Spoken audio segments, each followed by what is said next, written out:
Hey, good afternoon. Hello. Hello. Hey, YouTube, how are you? LinkedIn, Facebook, TikTok.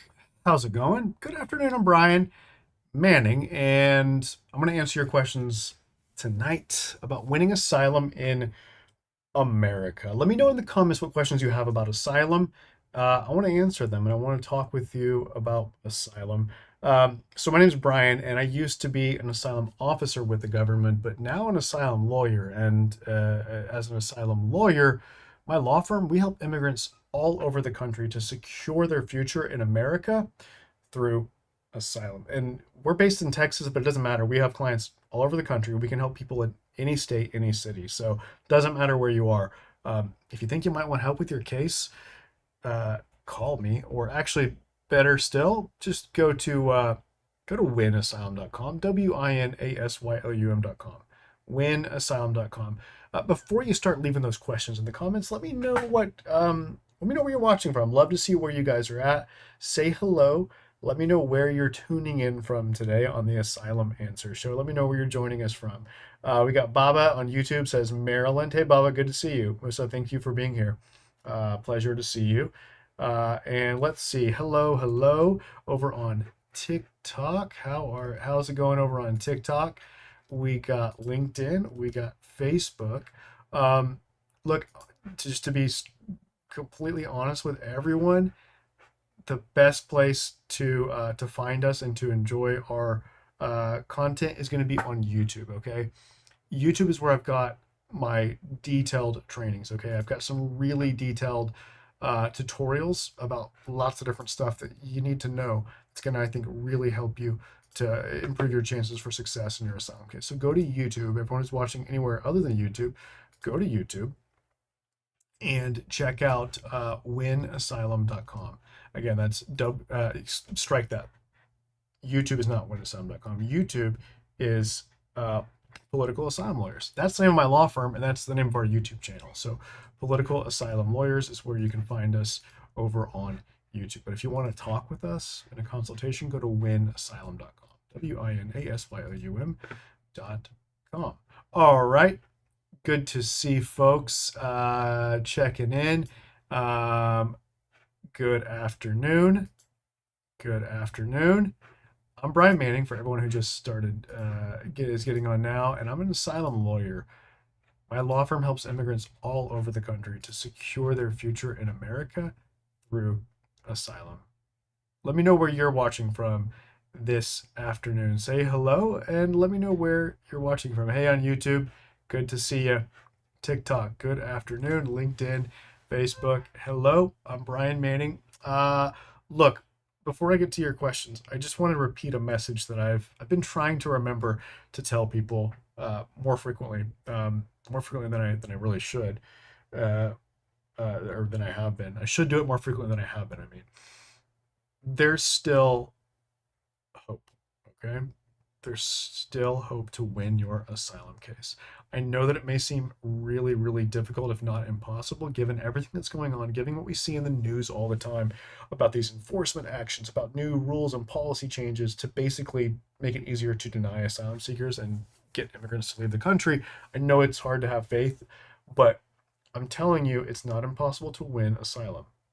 We are winning asylum. In my law firm, we continue to win cases. It's almost every day it seems like um, that we win cases, that we get approval notices. We get them from USCIS, and we win cases in immigration court too. Okay, it's not impossible. Look, I do think it's going to get harder with every month that passes to win asylum. I think the approval rate is going to keep going down. We don't know what the approval rate is at the asylum office because they haven't published statistics in years about the approval rate. But we know that in immigration court, where there are statistics, yeah, we know the approval rate has already gone down significantly under the Trump administration. It's probably only going to get worse, which actually is one reason that I think you should try to move your asylum case forward as quickly as possible. If you've got an asylum case pending with USCIS, with the asylum office, it probably makes sense. If it's been pending for several years, like or more years, you're probably in a pretty good position to force your asylum interview by way of what's called a mandamus lawsuit, which we do all the time in my law firm. We love doing it because it works super, super well. So, yeah, That is something that we love doing. If you've been waiting for years for May your be asylum useful interview, in we should talk. Okay, the sooner the better. Um, Hello, hello. Good afternoon for everyone who just joined us in the last couple minutes here. I'm Brian Manning, and I'm an asylum lawyer, and I want to answer your questions about winning asylum in the United States. All right. Good afternoon. Good afternoon. Okay, let's go to the questions. Okay. Um, where is very interesting? Very interesting. Where is the best state to be seeking asylum? Where's the best? Okay, yeah, gotcha. So, look, the question, thank you from John, is the following: where is the best state in the United States to be an asylum seeker? Now, listen, most of the time when you ask a lawyer a question, you get something that starts with, well, it depends, and they try to be all nuanced. They have to be all nuanced and whatnot, and and cautious. This is an easy, straightforward answer. California. The immigration courts and the asylum offices in California tend to have high approval rates. Usually they're among the highest in the nation. If you think you might want to seek asylum or you already are seeking asylum and you might want to move, well, you might want to consider going to California to take advantage of higher approval rates. And look, things I love doing. I think that that's completely fine and a good idea to move to try to improve your chances for asylum success by taking advantage of a higher approval rate, as long as you actually move. Okay, don't commit immigration fraud. Don't be that person that says that they're moving, tells USCIS, yeah, I've got this new address. It's really just their, their cousin's address or whatever. Um, don't be that person. But if you're willing to really move or you have really moved, then yeah, that can be a great way to take advantage of a higher approval rate in another place, like the San Francisco Asylum Office, for example. Okay. All right, let's go to the questions. Nice. Uh, Sergina says, "Can I submit evidence less than 14 days before my interview, or can I bring them?" Yeah, usually it's fine up to 1 week. I think that the interview notices usually say 1 week, not 7 days, not 14 days. In any event, I can even if it says 14 days, I can almost assure you you'll be fine with 7 days. Okay. Um, if you um, let me rephrase it. Let me address it like this. The question is this: is it okay to submit additional evidence or documents for your case just a few days before your asylum interview? Can you take them with you on the day of your interview? Look, I think you should definitely do it with some lead time, with some time in advance. I would say at least 7 days is ideal. Often it's okay if you do it 2 or 3 or 4 days ahead of time, or even one. If you show up on the day of the interview, they're probably going to accept whatever you want to give them and consider it. But if it's a lot, if it's a lot of documents, a lot of materials, there's a pretty good chance the officer will say, "Well, if you want me to consider this, we're gonna have to postpone the interview, reschedule because I need time to consider all this, to study all this." And usually that is not in your interest. I think in general, the quicker that you get your asylum interview, the better your chances for success. And I think it's usually not a good idea. It's not ideal to reschedule. So I recommend sending in any supplemental documents. I would say try to do it at least a week ahead of time. I mean, two would probably, I guess, be even better, but a week should be fine. Even usually a few days is okay. There's usually no problems with a few days before, but yeah, a week is better. Okay, thanks for asking the question. Uh, is a third life says is on TikTok? Is a third asylum appointment a good or bad sign? The first one, the officer didn't finish it. Well, is it your second or third? Because the third is a lot. Uh, yeah, third is a lot. Third, I would be a little bit concerned that there may be some issues that could be problematic in your case. If it's just the second, no big deal. Like that happens a lot. Usually, it's not that big of a deal. Let me address it like this. The question is this: is it a bad sign that you're asked to come back to the asylum office for a follow-up interview, for a second asylum interview? Look, usually it's not a problem. Sometimes it is, but usually it's not. There's lots of reasons why they might do this. Often it's the fact that an asylum officer just didn't ask you all the questions they needed to, that they should have asked you, that, sort of the facts of your case indicated that they should have been quizzing you about, and their supervisor saw this and said, "Oh no, you got to bring this guy back in and ask him more questions, these certain questions." But sometimes, yeah, sometimes it is the case that there's things that they discover that they're like, "Oh, this could be a problem, maybe a security risk or a bar to asylum, or inconsistencies that they discover in your file or after reading through your testimony and the notes the officer took. There could be things like that they want to come back and quiz you on, that could kind of make it, that could be tough, that could make it harder to win asylum. So I would say usually it's not something like that. Usually it's innocent and it won't doesn't mean you're going to get denied. So try not to worry about it, but I think you should try to also be prepared for anything really. All right. Um, is it asylum Noid approval rate? Asked Gabrielle, Isaac, or Isaac. Good question. The question is this: what are your chances of winning your asylum case after you get a notice of intent to deny? Well, look, they don't publish these statistics about what the approval rate is after someone's gotten a NOID, as we call it, for its initials, NOID. I think it's super low. I think it's super super low. I would guess the approval rate after responding to a NOID is probably 5%. Something that's a guess, but just based on what I've seen, it's not impossible though. We've done it. I can think of 3 cases in the last couple months actually where we've had success with doing the what's called the NOID rebuttal, the legal document, the legal brief we write to write back and try to change the officer's mind, show them why they were wrong. It's so it's not impossible. It's hard, but it's not impossible. But look, if anyone who gets a NOID, notice of intent to deny letter in the mail, you need to talk with an asylum lawyer immediately because the time is very short to respond and it's a lot of work. It's a hard thing for the lawyer to do. It takes a lot of work, I mean, and there's not much time. So talk with the lawyer immediately about getting help. All right. Uh, Millie says, do spouses get interviews with the principal applicant in the same room or do they stay outside? This is on TikTok.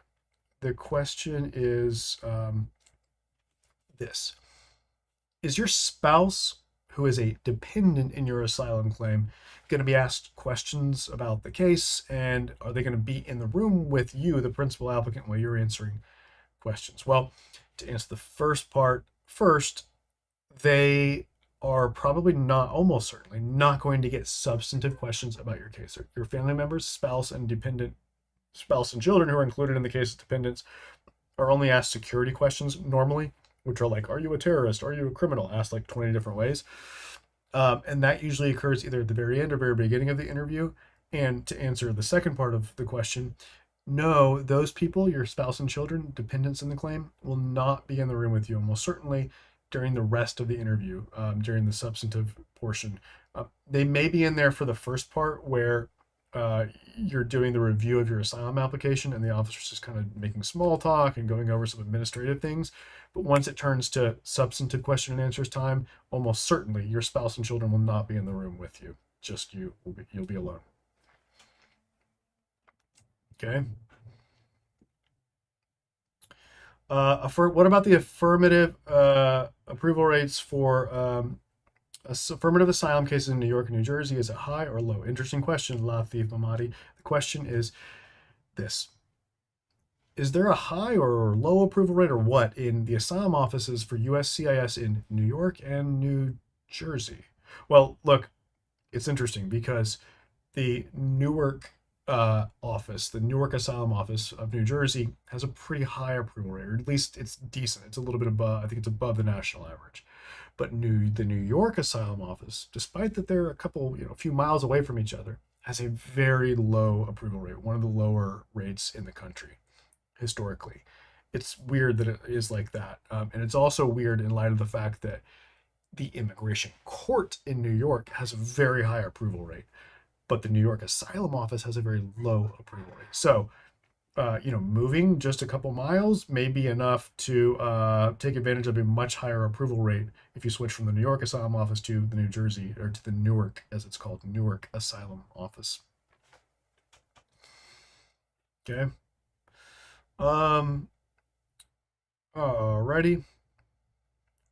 Nice. For everyone who just joined, I'm Brian Manning. I'm an asylum lawyer. I used to be an asylum officer. I was an immigration officer with USCIS. But then I left and I started my own law firm about 5.5 years ago. And now we help immigrants all over the country to secure their future in America through asylum. And look, if you want to talk with us about your case, we'd love to be in touch with you. We'd love to talk with you in the context of an asylum strategy session. This is a consultation, but it's more than just a consultation. We go deep.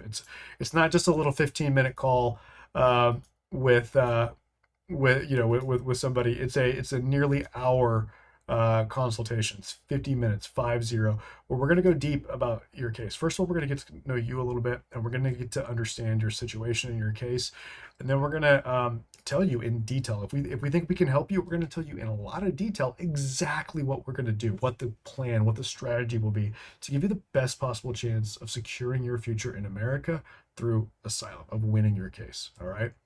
Um, if you want to schedule a consultation with us, please go to winasylum.com right now. Go to WINASYLUM.com.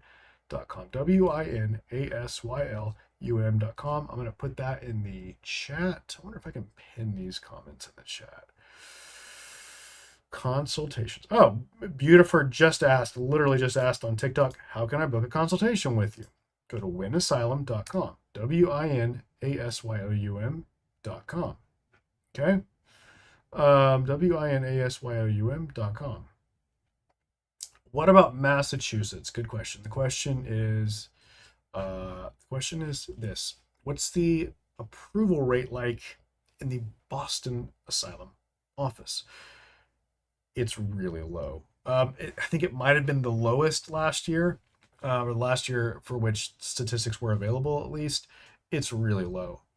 It's kind of surprising. You might expect in the more liberal Northeast for them to have a higher approval rate, but they don't. There's a culture there that is just completely anti-immigrant, deny, see fraud everywhere, and so it's really hard.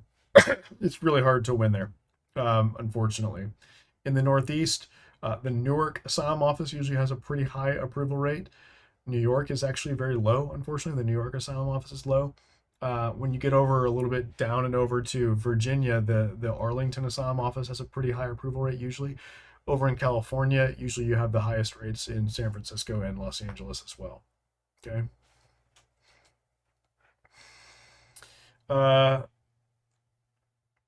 Is it true? Kong Sun Fyo says, is it true that if the asylum case is denied, the person will be deported and can't even make an appeal? Good question. The question is this: is it true that if you lose your asylum case, you're going to just get deported, no chance to appeal or anything like that? Well, no. Look, no. If you get a negative decision in your affirmative asylum case with USCIS, what happens next depends on your current status. If you don't have immigration status at the moment that negative decision is made, you're going to be sent to immigration. Your case is sent to immigration court, where you get another chance. It's not technically an appeal, but you get another chance to explain your case in front of a judge, and the judge decides whether you get asylum. If you get a negative decision from an immigration judge in immigration court, you're still not deported immediately. You have 30 days from the date of that decision within which you can make an appeal to the Board of Immigration Appeals. And then if you get a negative decision from them, you have 30 days after getting that decision to make an appeal to what's called a federal court of appeals. And all of those steps probably take a long time, probably more than a year, maybe multiple years, maybe for all of them. So no, it's not true that, oh, if you lose your asylum case, you're going to get deported right away. No, it's not true. Okay.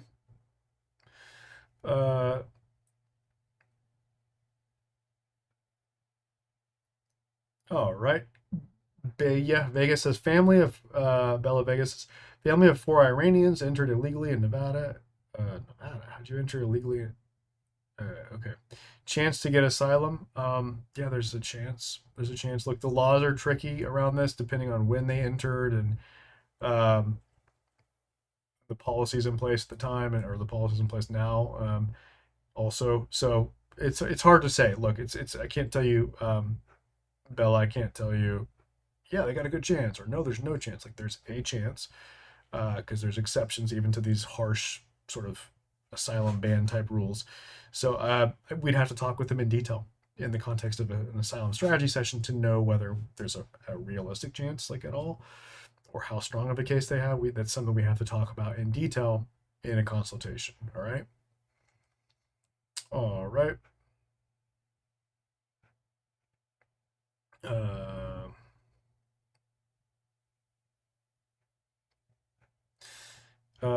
on TikTok, we got this question. I can't tell what your name is on TikTok.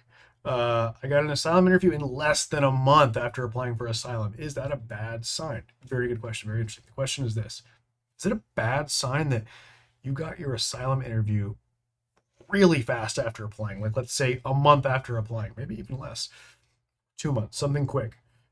No, it's not a bad sign. It's normal. Look, people are shocked when I tell them that many people who are applying right now, and in fact, this has been happening for the last maybe 6 months or so, many people who are applying now are getting their interviews right away. It has nothing to do with you, it has nothing to do with your underlying case. It's just the scheduling system, the scheduling priorities of USCIS are such that they do try to do this. They've been trying to do this for years to as soon as they get an application in the lodged with them to schedule the interview right away. It's just for various reasons that didn't happen for several years, but now due to certain factors, they're able to do that. And so most people are getting an interview right away. So no, it's not a bad sign. I think it's good. I think the sooner you get your interview, the better your chances for success. But you got to be ready to go quick. I hope you have an asylum lawyer helping you. I hope you're ready to prepare to build a strong case on paper quickly. And the most important thing is that I hope you're doing practice sessions and preparation sessions to get prepared for your interview because that's the most important thing. Okay. Um, oh, she wins on TikTok says it's been 9 years since I applied for asylum. Nothing yet. Is there a way to help? She wins. I want to talk. I want you to call us. Um, I'm going to put the number in the chat, and I'm going to put this in the chat. Schedule a consultation. I'm going to put our number in the chat, which you can find on my profile, by the way. I'm going to put it in the chat because I want to talk with you. Okay, we should talk. She wins. You've been waiting 9 years. You are in a very strong position to have success with what's called a mandamus lawsuit, with suing the government. I'm going to say more about that in 1 second. The number is 713-90909. I'm putting it in the chat. Okay, so please go over and call us now. Or actually, even better than calling is just going to winasylum.com. WINASYLUM.com. Winasylum.com. That's where you can schedule a consultation with us, or you can call. The question though is this: what can you do if you've been waiting for your asylum interview for a really long time and you're sick of that wait? You want to get your interview so that you can finally present your case, win your case, and thereby get security, peace of mind, and comfort knowing that you're safe. You can stay safe and stay here and build the life in America that you've dreamed of building and you've been building for many years. You can sue the government. It's called a mandamus lawsuit. We've been doing this a ton lately in our law firm, and our clients love it because it works. It works really, really well. And look, if you've been waiting like 7, 8, 9 years, 10 years for an interview, you are in a very strong position to have success with this lawsuit, to force the government to give you your interview and your decision probably very soon. Okay. We should talk. If you've been waiting for several years like that for your interview, we should talk about helping you move your case forward. I think the sooner you get your interview, the better your chances for success. And you're in a strong position to have success with this lawsuit. So I want to help you with this. Okay. She wins. I hope you'll schedule a consultation with us. All right. Pranati says, my interview will be in Houston, but I live in another state. Is there a chance that I'll be called to pick up my decision in person, or will be given it by mail? Good question. The question is this: if you live far away from the asylum office where you're going to have your interview, is there a chance that they'll make you come back to pick up your decision in person, or are they going to mail it to you? Well, good news. If you live in another state or very far away in the same state, Texas is huge, right? They will send it to you by mail. They have a rule that, or a policy that says that if a person lives more than a certain number of miles away from the asylum office, they send it by mail. I don't remember what it is. When I worked at the asylum office in Houston, I think it was like I don't remember what it was. It was like 200 or 300 miles away or something. People had to come from Dallas. They had to drive. They did have to drive from Dallas down to Houston to pick it up in person, which is pretty far. It's like 3.5, 4 hours.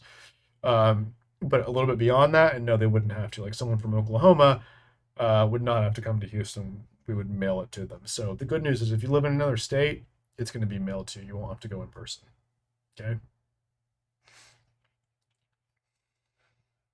All right.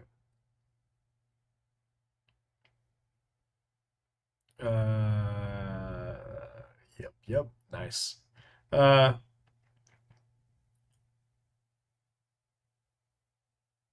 nice. TikTok. Good afternoon. How are you guys? Um, what about Concord Immigration Court? I don't know off the top of my head, but I think that they have I assume it has a pretty high approval rate. Uh, Vale, HDZ says, what state are you located in? Texas. We're based in Houston, Texas, but it doesn't really matter. We help immigrants all over the country. All right. It doesn't matter where you are. We have clients all over. We work in all of the immigration courts and all of the asylum offices. Doesn't matter where you are. We help immigrants all over the country to secure their future in America through asylum. Okay. Um, all right. What's the approval rate in Chicago? Asks Nosa on TikTok. I don't remember off the top of my head, but it's one of the higher ones. Like Arlington and Chicago have approval rates that are usually on the higher side. Um, like San Francisco and LA are usually like the highest. Actually, New Orleans in the South has a high or had a high one according to the most recent statistics. And then below those was like Chicago and Arlington, and then the other ones like Houston, Miami, New York, Boston, they were all like a lot lower than the tier that had Chicago and Arlington. Okay, Chicago's pretty good. Um, can the lawyer talk during the interview? Good question. The question is this: if you have a lawyer participating in your asylum interview with USCIS, can they talk in the interview? What role do they play? The answer is yes, they can, but they don't talk a lot. All right. Um, at the end of the interview, they're given an opportunity to say a few words to make kind of like a closing argument. And that's a good opportunity. We use that to address things that have come up during the interview that we think the officer maybe doesn't understand very well, or maybe there's things that we think the officer views as a weakness in your case based on the questions they ask. We think this, and so we'll go back and address those issues to really just drive home the most important points or to educate them. But during the rest of the interview, yeah, we do jump in sometimes, actually pretty frequently, to make sure there's no communication issues. Like sometimes sometimes it's an interpretation issue, sometimes it's just they're talking past each other, and this is important because if the officer misunderstands you, they may think it's an inconsistency and they may use that against you and use it as a reason to justify a denial. Okay, so we jump in to clear up errors in communication or communication issues. We make sure the officer is treating you respectfully and that they're doing their job correctly. So yeah, and just having a lawyer in the room can make a big difference. Okay, the officers tend to act more, in my opinion, in my experience, they act more professionally and just do a better job when there's a lawyer participating, whether it's in the room or virtually on video conference or telephone. I think it's exactly the same in terms of the value a lawyer brings, whether they're virtual or in the room with you. Now, look, having said all that, yes, it helps to have a lawyer, but that's not nearly as important as another aspect of your case. Do you know what the most important aspect of your entire case is? The thing that has the biggest impact on whether you win or lose? Actually, put that in the chat. I want to know. This is going to be interesting. I have this question for you on TikTok, on Facebook, on LinkedIn, on YouTube. I want to know, what do you think is the most important thing in your case? I'm purposely being sort of vague here, kind of open-ended. I want to know, what do you think is the most important thing in your case? Okay, we've got an answer on TikTok. Credibility. Activity on TikTok says individual hearing how you represent yourself. Your story, says Sael. Oh, nice.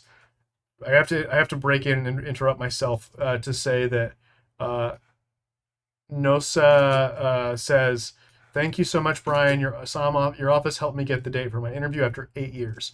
She wins. Did you hear that? Nosa is saying we helped them get their interview after 8 years waiting. You've been waiting 9 years. She wins. We should talk. Um, uh, we've got, what other questions do we have to this, or excuse me, answers do we have to this question that I asked? What do you think is the most important part of your case? Most important thing. Uh, we've got Anna Karina says testimony. Pranati says the interview. Okay, so by far, yeah, most of you are on the right path. Most of you got it, or you're on the right path at least. The most important thing in your asylum, the answer is this, or the question is this. So, what's the most important aspect of your entire case? Like, look, there's a lot of things that go into building a good asylum case, right? What you say in your application, what you say in your declaration or personal written statement, what kind of evidence you have. If you have a lawyer write a legal brief for you, and that should include country conditions information, having a lawyer represent you during your interview, all of those things, yes, can help you to present a strong case. But none of them is even remotely as important as what you say on the day of your asylum interview, your testimony. Okay, that is far more important than any documents. It's far more important than having a lawyer. What you say on the day of your interview matters more than anything else.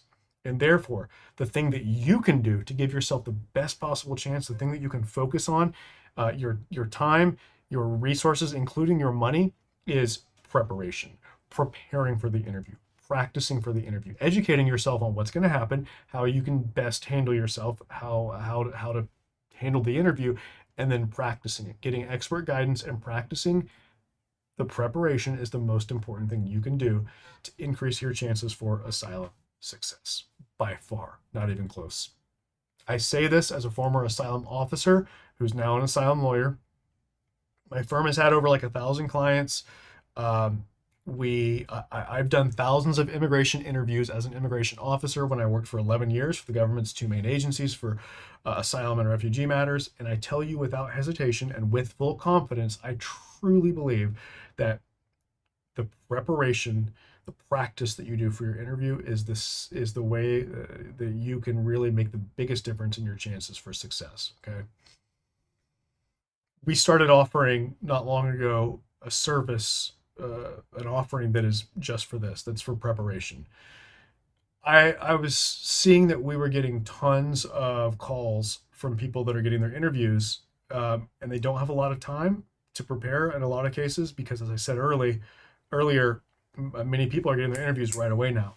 And we're getting calls where they're like, Brian, I got my interview notice. My interview's in like 10 days. Can you help me? And we're like, you know what?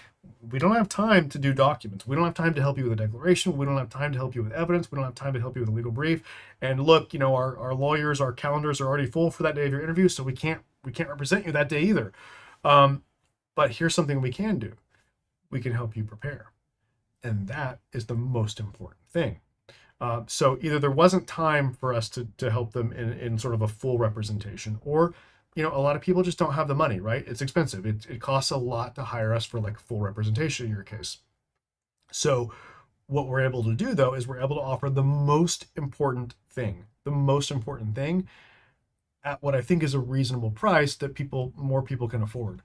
And this is something that we call the mock asylum interview experience. We call it the experience for short.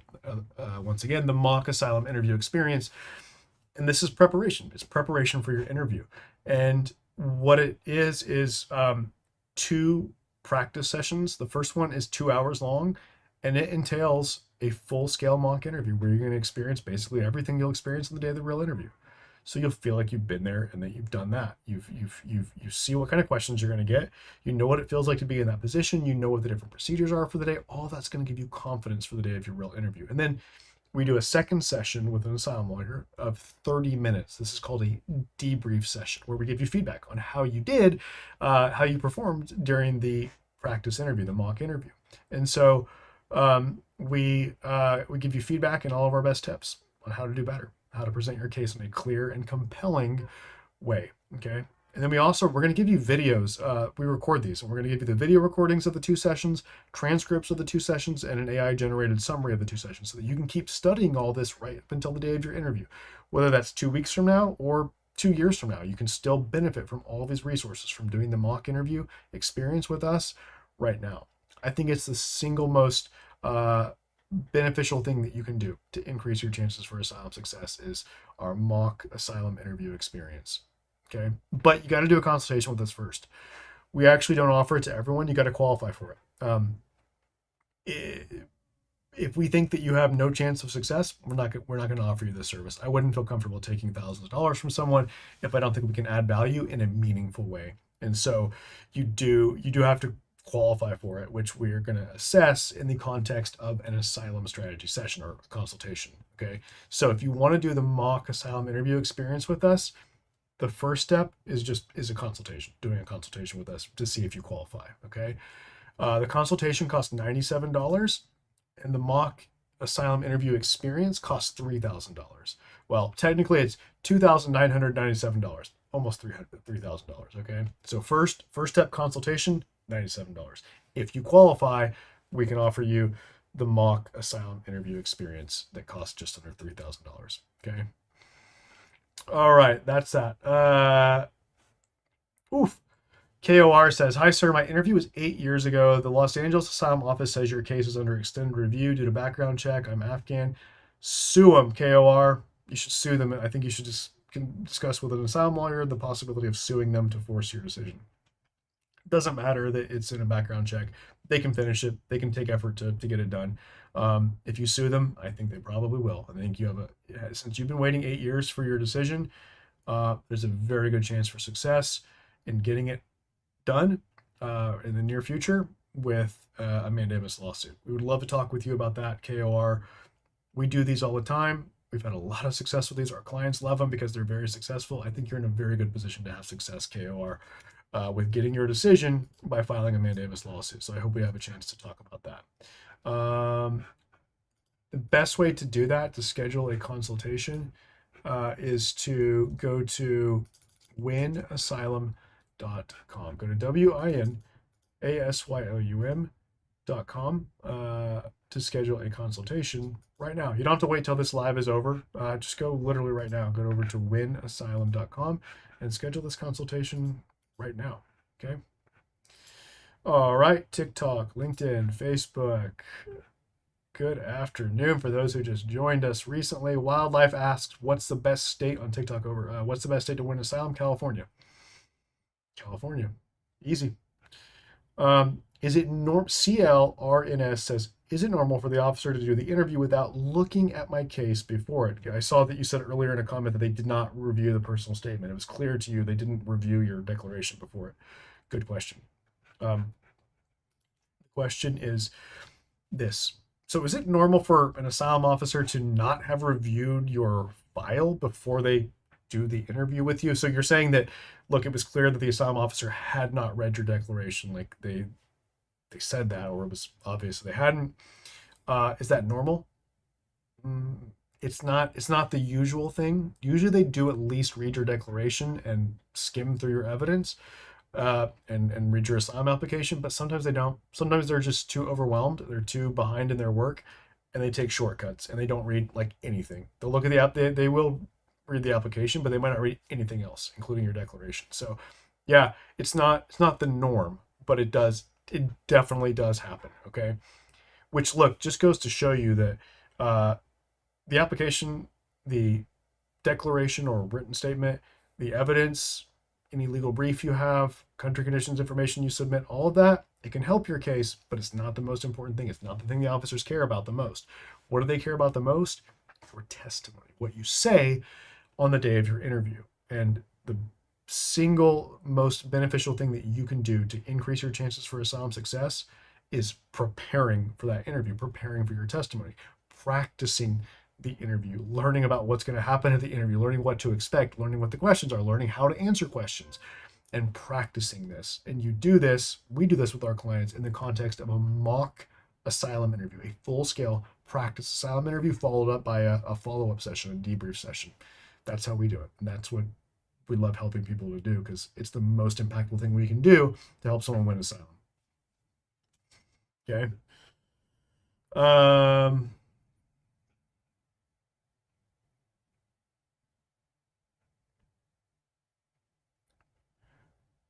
all right. What's the chance of someone from India to win asylum in Detroit, Michigan? I don't know. It depends on your case. I can't tell you based just on that. I'd have to understand your case. I'd get to know you. We want to get to understand your situation. We want to ask you a lot of questions. The consultations with us is not some little 10-minute chat. We go deep. We have a lot of questions for you.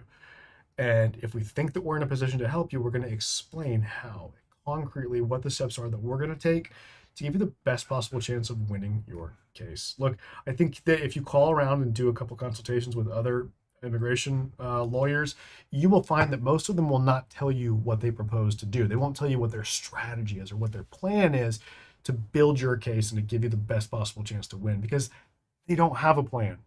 They don't have a strategy. They just are like, don't worry about it. We'll take care of it. Ask them how they're going to prepare you for your interview. And they'll say something, many of them will say something like, oh, don't worry about it. We'll meet up like 15 minutes before the interview and I'll just tell you at that time, like what to expect. It'll be fine. Don't worry. That is not sufficient. That is terrible. Okay. You need to practice intensively for your asylum interview. And that's what we do in the context of our mock asylum interview experience. It's an intensive preparation program that we have. It's a framework, a new framework for preparing for your asylum case that we offer. We do this with our clients, but we also offer it as a standalone service for people that are not in a position to hire us for like the full representation. Maybe they don't have time, maybe they don't have the money to hire us for the full representation, but they want to get something that's super useful. This is the most useful thing. It's the most important part of our representation that we do for our clients is the mock asylum interview experience, which is the preparation you need for your asylum interview. Uh, I have silent YouTuber says greetings. Silent YouTuber, that's a cool name. I just a quick question. I have a pending asylum and I want to get married and file I-130 and I-485. What happens to these filings if my asylum interview is denied? Please advise based on August 1st. Well, look, it's tricky because if you're asylum, okay, I assume you're asking if you file for those, then you have your asylum interview and your asylum gets denied. What happens? Um, well, if you don't have immigration status, you'll get put in deportation proceedings. You can keep pursuing your marriage-based case in immigration court. Um, you can get a green card in immigration court through your marriage-based case. Um, so yeah, I guess the answer is that case or those petitions. Yeah, they keep living. They you can still pursue them even though you get referred from the asylum office to immigration court. Okay. All right. Uh, Good question. Uh, AZ says, I have asylum soon in Europe, but I've been watching and learning from you. So I just want to ask, do all countries follow the same process or is the USA stricter? That's a good question. I don't know. I don't know whether the United States is stricter in terms of like our approval rates. I don't really know compared to, countries in Europe or elsewhere. I don't really know. It's a good question. Do all countries follow the same process? They're all similar. Most countries that have an asylum system, I think they're all probably pretty similar because they're all based off of the same convention, like a treaty, United Nations convention that says here's how your system should be. And so they're not all exactly the same, but they're similar in probably most ways, many ways at least. Uh, all right. Camel says, do you think support letters are important for the asylum case, like letters from U.S. and home country, et cetera, et cetera? Motivational letter, support letter, and good moral character. Good question. The question is this: are letters of support helpful in your asylum case? Things like support letters or letters of good moral character, where someone's like saying, "Hey, he's a good guy. He deserves to stay here. You should let him stay." Um, no, not at all. Zero. Not for an asylum case. No, not at all. In fact, I think they're counterproductive. I think they only could serve to hurt your case because they just distract.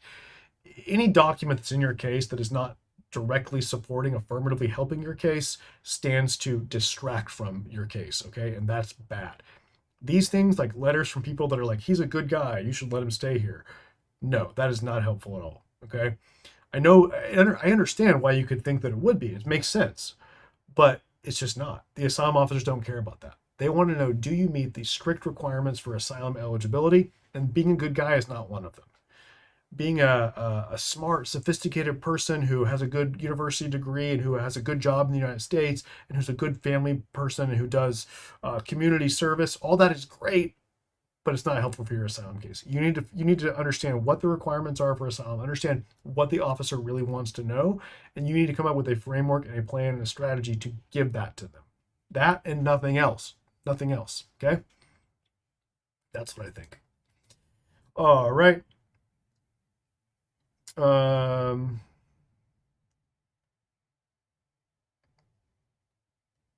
Khan says, "What does extended review mean? Is it a good sign after the interview? My case is pending 1 year after the interview. Thanks in advance."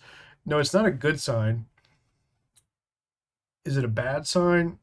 I mean, it's annoying that you have to wait this long, but it doesn't necessarily mean you're going to get denied. It doesn't necessarily mean that there's a real problem with your case. But there's a good chance that they're doing more security checks, more deeper security checks. But usually these turn out okay. Usually it's okay. Usually that doesn't keep you from getting asylum. Let me put it like that. Con, I'd like to know, when did you apply for asylum? Let me know in the chat, Con, when you applied, what year you applied in. Because if you applied 5 or more years ago and you're still waiting, you're in a pretty good position probably to sue them and have success with forcing the decision that way. If you applied 5 or more years ago, okay. Uh, Adonai says, it's been 4 months since my second interview. Today I called them and they said it progressed, and the guy was talking about something being ordered, and I might get something in the mail. What could it be? Well, if you had asylum interviews and got a decision, it's probably, well, sorry, you had the interviews. They said there was some kind of order. It's probably your decision in the mail, and they said they mailed you something. It's probably your decision, one way or the other, I would guess. So if it's in the mail, should be there soon. Good luck. I hope it's an approval. I don't know. Uh, okay.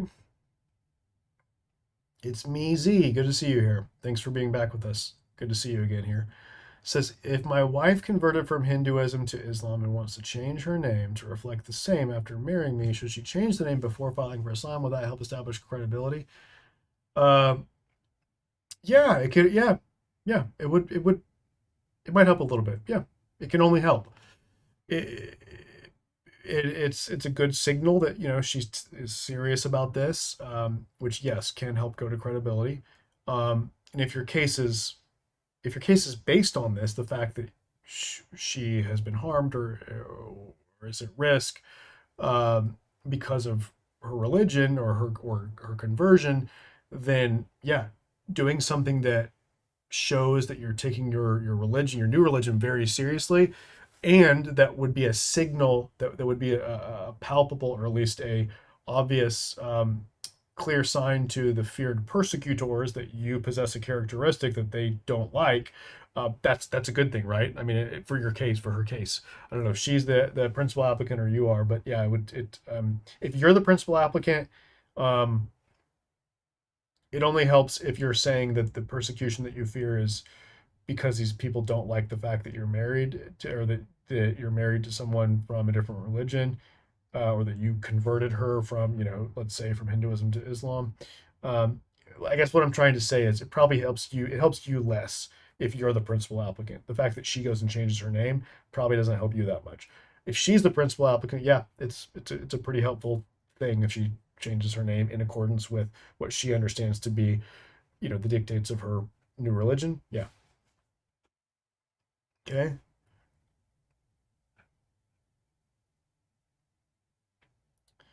Okay.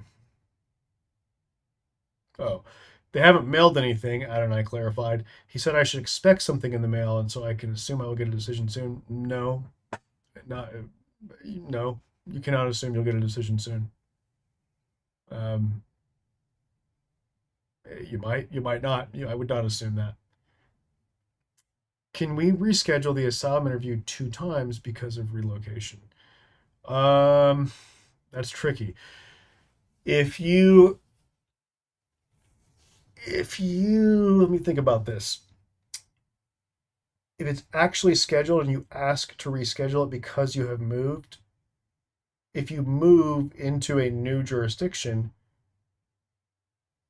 the the transfer from the old office to the new office is supposed to be automatic. You don't even technically have to ask for the rescheduling. You just need to do the AR11. I would do the AR11 online, but also send a PDF copy by email to the asylum office and say, "Hey, I've moved. I think my case, as I understand it, my case should be transferred from your office to X office. I've got an interview scheduled with your office. Just wanted to check and make sure that that interview will still go forward." Because I thought you might need to transfer to the other office. Could you let me know, based on the fact that I've moved and I've done my change of address notification with you, am I still going to have my interview with you, or is it going to be transferred? And they'll almost certainly come back and say, oh, we're going to transfer, we're going to cancel the interview with us, transfer your case to the new office. That way you can avoid the situation where you have to decide whether to request a cancellation or a rescheduling of the interview. Okay.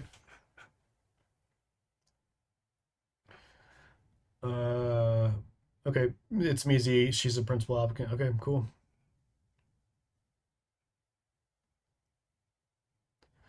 Mina Harvey says, I got my asylum grant last week. Congratulations, or Mina Haney. Congratulations on that, Mina. That's great news. That's wonderful. Really happy to hear that. What are the most important actions I need to take now? I think you should apply for um, your green card for permanent residency. That's what I think is the most important action you can take now. All right.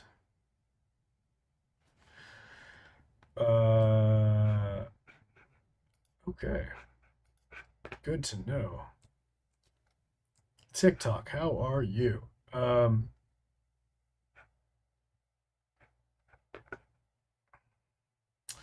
sir. What to do to be confident in front of the judge? Good question, says Soulball today. I've never had this question. The question is this. So, what can you do to come off as confident and polished and just, present well in front of the asylum officer or the judge in your asylum case? Well, look, the most important thing is that you're very well prepared. Being well prepared and knowing your case forward and backward and having practiced presenting your story and answering difficult questions, that is much more important than sounding, than looking polished or projecting confidence. Okay. But I think you will come across as confident and polished if you prepare well. Okay. If you do practice interviews or practice hearings, especially with an asylum lawyer, and you know your case, you know your declaration, you know your case very well, and you know exactly, what kind of questions you've asked because you've learned this in your training, and you know what it feels like to be in this situation because you've gone through a practice interview or practice hearing. These are the kinds of things that are going to help you to do a good job and to present well and to come across as competent and credible and serious about your case. So the preparation is the key to all that. Okay. Um, Camila Rongo says, my daughter was a minor when I did my asylum application, but now she's married. What happens? The question is this. So, what happens when your child is a minor at the time that you apply for asylum and you include them in your claim as a dependent, but then they get older and they get married? What's going on with them? Unfortunately, they can no longer be a part of your case. The fact that they turn like 18 or 21 doesn't matter. That's okay. Their age is frozen as of the time of the application for purposes of being able to remain a dependent in your case. But marriage is different. When they get married, they lose the chance, the opportunity to be a dependent in your case. So she's gone. She's out of your case. If she wants to win asylum, she needs to apply on her own as a principal applicant. Whether she can still do that in light of, or whether she can still have success with that in light of the 1 year filing deadline is tricky. If she applies right after she gets married or within a few 2 or maybe 3 months of getting married, she's probably in a good shape to overcome the 1 year filing deadline to qualify for an exception called the extraordinary circumstances exception. But if a lot of time passes, it's going to be tough. So look, the important things to know: she's not included in your case. She cannot get asylum through you anymore. So she needs to find her own route to getting status. Okay. Uh, Web 509 says a lot of people will lose their TPS next year. Would you advise them to apply for asylum? Uh, Maybe if they have a fear of being harmed in their country and they talk with an asylum lawyer and are confident that they have at least some chance for success, or that it makes sense in their particular case. I guess what I'm saying, Web 509, is it's not as easy as just being like, yes, everyone with TPS should apply for asylum. But I do think that, yeah, I think that for a lot of them, it probably is going to make sense to apply for asylum. Yeah, I think for a lot of people with TPS, it's going to make sense to apply for asylum. And I think that if you have TPS and you have not applied for asylum and you fear being harmed in your country, it's definitely worth talking with an asylum lawyer to look into this further and see whether it makes sense for you to apply for asylum. That's what I think. Kinza Glows over on TikTok says, "Can I book for an appointment tomorrow with you?" I don't know. We might be full for tomorrow, but I think there's some availability sometime this week. I don't know if it's I don't. I know there's when I got on an hour ago, I know there was at that point some availability, some openings for this week. So what I would ask you to do, Kinza Glows, is go to winasylum.com, winasylum.com. Kinza Glows, I just put it in the chat. So if you go to the bottom of the chat, you're going to see my chat that it says Consultations, winasylum.com. Again, that's winasylum.com, winasylum.com, winasylum.com, winasylum.com. Okay. Mina says, thank you for the advice you share here on your YouTube channel. It's been incredibly helpful. Thanks, Mina. Appreciate it. Thank you very much for the kind words, for going out of your way to mention that. I appreciate that. For those of you who are not on YouTube, who are seeing this somewhere else, like LinkedIn, Facebook, TikTok, I would encourage you to go to YouTube, because YouTube is where I've got all of my best stuff. All right. YouTube, I've got some super detailed trainings, like some really detailed tutorials about lots of things that you need to know. If you want to give yourself the best possible chance of winning asylum, you need to educate yourself. You need to put in the work. Okay. And I'm making this a little bit easier for you, I think, by providing you information in a helpful format in YouTube. Okay, so go to YouTube and search for Political Asylum Lawyers. That's the name of my law firm's YouTube channel, Political Asylum Lawyers. Okay, so go to YouTube and search for Political Asylum Lawyers. All right. Alrighty. Very nice, very nice. TikTok, YouTube, LinkedIn, Facebook. Hello, hello. Kinza Glows, did you go over to winasylum.com? Let me know in the chat. Did you do that, Kinza Glows? Did you go to winasylum.com? I'd like to know. And did you schedule the consultation? I want to know. All right.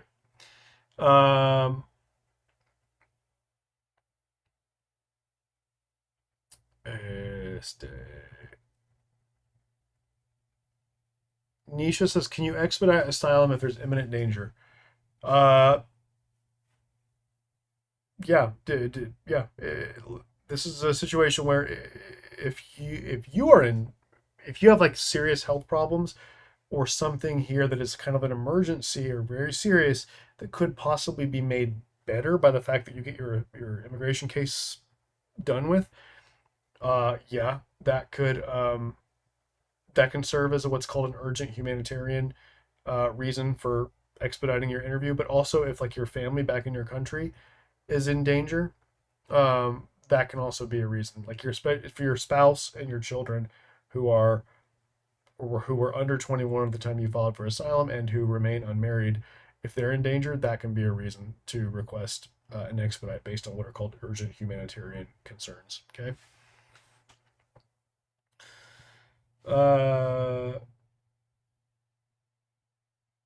Lupita Duran, I have an affirmative asylum application pending. Can I self petition as an LLC owner under the H-1B or job sponsored? That's a good question for an immigration lawyer who focuses on business-based immigration. So we don't do that. We just do asylum. We do asylum all day, every day. That's our area of focus. And I really recommend that for any legal problem that you need solved, that you get help from the professional, from the lawyer that focuses on the exact problem that you need solved. Okay.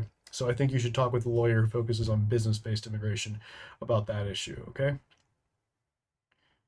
CLRN says, I went to my interview today and I feel the officer was new at the job. That was you that said that they didn't know your case. They didn't know, they hadn't read your declaration. Um, yeah, there's a lot of new officers. They've hired a lot recently.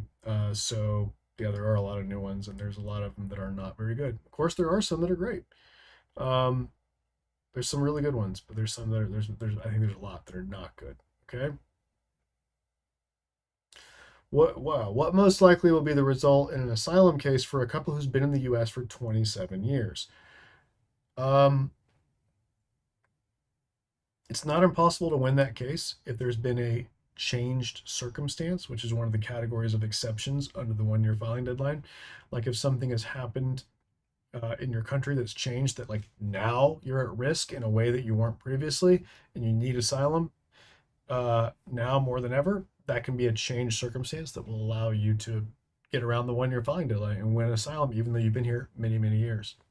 So it's not impossible, but I'd have to understand, we'd have to ask you a lot of questions about why you applied for asylum, why you applied now, what is it that made you finally decide to apply? Has something happened that makes recently that makes you think you're, a much greater risk than was previously the case? Those are the kinds of things we want to talk about in an asylum strategy session. Asylum strategy session is just the name that we have for our consultations. That is a consultation with an asylum professional where we're going to ask you a lot of questions. We're going to get to know you, going to understand your case, your situation, and tell you whether we think we can help you. If we think we're in a position to help you, we're going to explain how. We're going to talk actually in a lot of detail about what the concrete exact steps are that we would take to try to give you the best possible chance to win your case. Mr. Garung asks on TikTok, where is your office? Houston, Texas. 1923 Washington Street, Houston, Texas. But don't go there because we don't do things in person. We don't do consultations in person. We don't do case development with the client in person either. We do it all virtually. So don't go there. If you Google us, Google political asylum lawyers Houston, you'll see our uh, Google business page results, and you'll see a picture of the outside of the building, and you'll see our address. It's in Houston, Texas, but don't go there because we don't meet with people there. So if you want to talk with us, we would do that in the context of a consultation, which you can schedule at winasylum.com, winasylum.com. And you we'll do that online. We'll do that through a video conference or a telephone call. I prefer video conference, but whichever you prefer is fine. Okay. That's going to be it for today. But look, before we go, I want to tell you on this Thursday, 2 days from now, at hold on, let me check. 4 4 p.m. Central. 4 p.m. Central time, which is 5 p.m. Eastern time, or 2 p.m. California time. We're going to do a special live where I'm going to do a training. Okay. This training is about 50 insider perspectives that you need to know about your asylum interview. 50 tips, 50 things um, that I learned during my 11 years working for the government's two main agencies for refugee and asylum matters. Okay. I'll show you a preview. Let me see if I can share this. Um, let's see. Can you guys see that? Yeah. That's the Spanish language version. I'm gonna do it in English on Thursday at 3 p.m. U.S. Central Time, 4 p.m. Uh, East. Wait, hold on. Did I say 3 or 4? I think in the chat it just said we just said 4. No, you're right. It's 4 p.m. Central Time. 4 p.m. Central Time. 4 p.m. Central Time. 4 p.m. Central Time. 4 p.m. Central Time on Thursday, August 14th. Join us for this presentation that we're going to give about 50 insider tips about how to win your asylum case through a great asylum interview. The training looks something like this, what you're seeing on your screen now. This is Spanish. Don't worry, I'm going to give the training in English on Thursday and Spanish on Friday, but that's just a little preview of what's going to come. So I'm going to tell you all about 50 things I think you need to understand to give yourself the best possible chance to win your asylum case in America. Okay, so yeah, there we are. There she is. Let me know. Actually, sorry, important point. This is not going to work on TikTok. I need you to go over to Facebook or YouTube on Thursday at 4 p.m. Central Time to watch this live training. Okay. It's not going to work on TikTok. So on TikTok, I'm just going to have a message that says, go to YouTube. All right. Go ahead, go over to YouTube now and subscribe. Okay. And then go to YouTube at 4 p.m. Central Time on Thursday to join us for this live training about 50 strategic considerations for your asylum interview. It's just all about what you need to know to have success in your asylum interview. Okay. We want to give you the best possible chance for winning your asylum case, and this is going to go a long way towards helping you to have a great interview, which, as I said earlier, is the most important part of your case. What you say on during your interview, your testimony, is the most important part of your entire case. And the preparation that you do to get ready for your interview, to get ready to testify, is everything in your case. It's by far the biggest factor in determining your success or failure. Okay, so join me on Thursday at 4 p.m. Central Time on the YouTube channel Political Asylum Lawyers for this live training. Okay, I'm going to do it live where I'm going to go over 50 insider perspectives to help you have a great asylum interview. All right, that's it. Until next time, I'm Brian Manning, and I'm an asylum lawyer. My law firm, Political Asylum Lawyers, helps immigrants all over the country to secure their future in America through asylum. And I can't wait to see you and in this training on Thursday. But before that, I think we're going to be live again tomorrow. So we'll see you tomorrow, hopefully. And then for sure on Thursday for this special training at 4 p.m. U.S. Central Time, 5 p.m. Eastern.